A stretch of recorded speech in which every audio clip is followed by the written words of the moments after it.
झाली होती. आपल्या पक्षाचं काम करत असताना अशा प्रकारे मारहाण होतं कितपत चुकीचं आहे? नाही, चुकीचं नाही आहे. ह्याला उत्तरला प्रत्युत्तर तर नक्कीच मिळणार. चुकीचं म्हणजे तुम्हाला टीका सहन करता येत नसेल तर करू पण नका. त्याच्यामुळे उत्तरला प्रत्युत्तर मिळणार. हे उद्या मिळेल, परवा मिळेल, नाही तर 1 महिन्याने मिळेल. हे मिळणारच. आणि माझ्या महाडच्या SP पण म्हणणं आहे की जेव्हा आमचं प्रत्युत्तर मिळेल तेव्हा आमच्यावर पण तेवढीच नाजूक कलमं टाकावी, कारण न्याय सगळ्यांसाठी मला वाटतं सारखं आहे. काय नाही, मला वाटतं 3-4 दिवसात ते बाहेर येतील. एक छोटा क्रॅक आहे इकडे. आता तर पोलिसांनी दुजाभाव केला आहे तिकडे. आता पोलिसांनी दुजाभाव केला. पोलीस अजूनही व्यवस्थित वागत नाही आहेत. नाही, मी महाडच्या SP पण बोलणार आहे. मी फक्त तुम्हाला त्याचं काय झालं सांगतो. गुडघ्याला थोडं फक्त एक मसल इंजरी आहे, इकडे थोडं हाड तुटलं आहे आणि डोळा सुजला आहे. पण ते उद्या एक सर्जरी आहे. 2-3 दिवसात ते सुखरूप बाहेर येतील. नेमकं काय झालं होतं की ज्यामुळे त्यांच्यावर हल्ला करण्यात आला? मला वाटतं कोणतरी तिकडचे आमदार बोलले ना साहेब, मग यांनी प्रत्युत्तर दिलं जे मिळणारच होतं.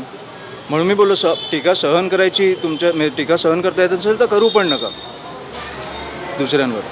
आज आपण बघतोय की दहिसरचे आमदार प्रकाश सुर्वे यांनी मराठी भाषेला मी आत्ता येतानाच ऐकलं तर किती लाचार वक्तव्य केलं. मला माफी मागितली म्हणजे आई मरू दे पण मावशी नाही, आणि आई म्हणजे मराठी माणसं आणि मावशी म्हणजे उत्तर भारतीय, हेच म्हणणं होतं ना मला वाटतं. त्या बरोबर अतिशय लाजिरवाणी आणि लाचार गोष्ट आहे एका आमदाराने वक्तव्य करणं. एक मिनिट.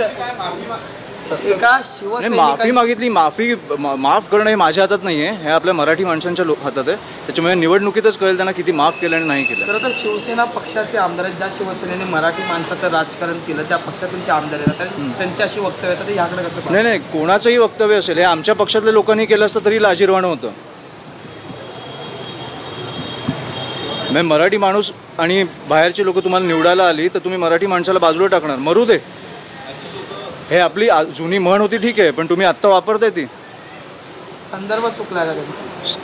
अतिशय. अशी लोक लोकप्रतिनिधी म्हणून असली पाहिजे का? आणि निवडणुकांची नाही, मला वाटतं हे बघा, राजीनाम्याची मागणी करेल का?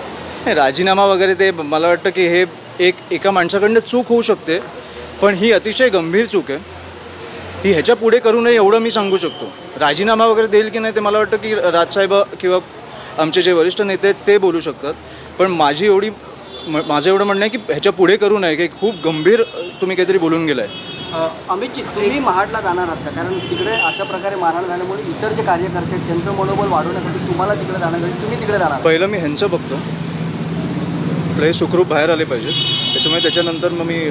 आपण एक एवढा मोठा मोर्चा जो आहे तो CSTला काढला होता, तुम्ही सुद्धा त्या मोर्चात होतात, पण त्या मोर्चानंतर आता भाजपकडून टीका होऊ लागलेली आणि या सगळ्या प्रकरणाला धर्माचं आणि हिंदुत्वाचं एक वलय आलेलं आहे. कसं बघता ते आजची पत्रकार परिषद घेऊन त्यांनी असं म्हटलं फक्त हिंदू दुबार नावं दाखवण्यात आली, पण मुस्लिम दुबार नावं का नाही आली? दुबार मतदार हे दुबार मतदार असतात, त्याच्यात हिंदू मुस्लिम असं मी तरी हे म्हणत नाही. कारण दुबार मतदार, तुम्ही आज पत्रकार आहात पण तुम्ही त्याच्या आधी मतदार आहात. मी एका राजकीय पक्षात आहे पण मी एक मतदार आहे. मी राजकीय पक्षात नसतो तरी मी कुठेही काम करत असतो तरी मी एक मतदार पहिला होतो. ही लोकशाही जर आपल्याकडनं काढून घेतली असेल, हे आपण रांगेत उभे असताना आपल्याला माहीत नसेल की पुढे कोण आहे मागे कोण आहे, तर त्याच्यावर बोलायचं नाही. आणि आम्ही निवडणूक आयोगावर मोर्चा काढला आहे, भाजप कशाला टीका करते? आणि मला वाटतं आज 4थे आमदार बोललेच ना भाजपचे, त्यांनी प्रेझेंटेशन दिलं ना,